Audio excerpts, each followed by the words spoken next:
Flow is very important when you give a presentation.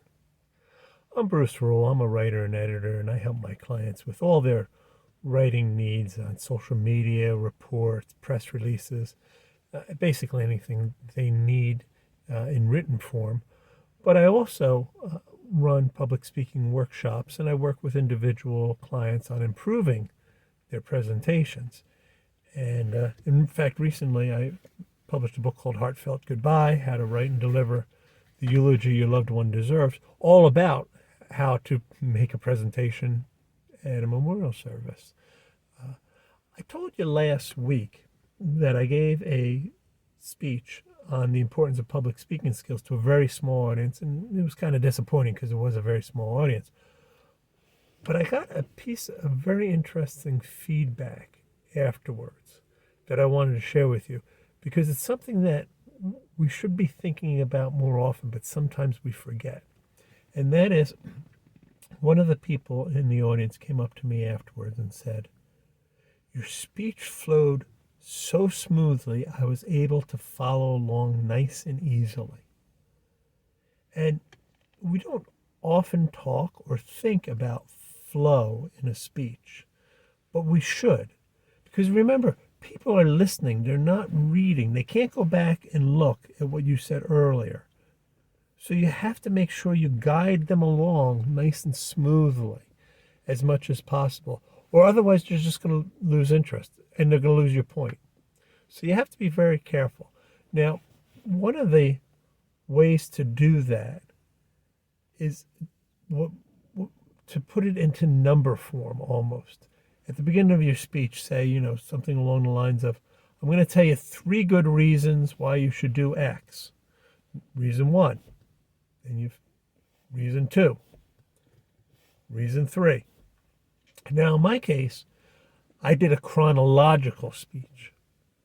And that's a little bit harder, but if you use your transitions properly, you can make it work. Basically, my speech was 2 stories connected. The first occurred when I was in college, and I started my speech referring to that. I said it was the summer before my senior year in college. Then I told what happened. And I said that led me into journalism. And I've been a writer and editor for the past 40 years. See the flow here.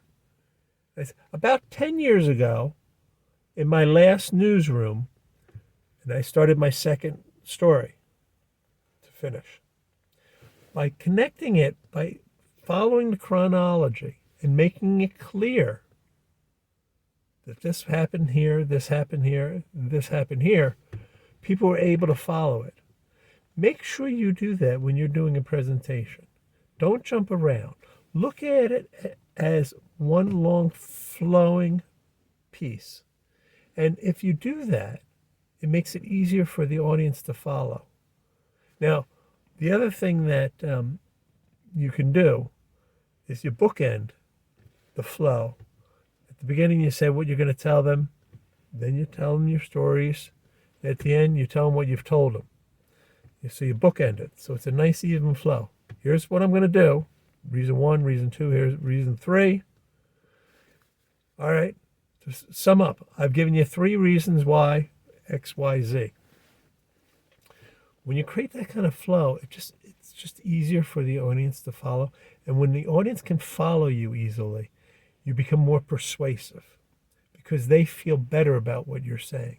They may not agree, but at least they're following it. They understand it.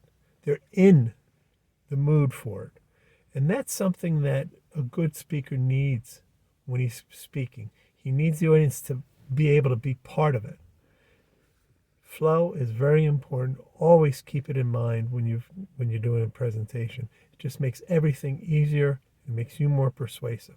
What do you think? Do you think about flow when you're giving a presentation, or is that something that's not been part of your skill set? I'd be curious. Please comment down below. Like and share this video because I do think it's important for other people who give presentations. And please subscribe because YouTube and I really appreciate that as well. Until next week, take care.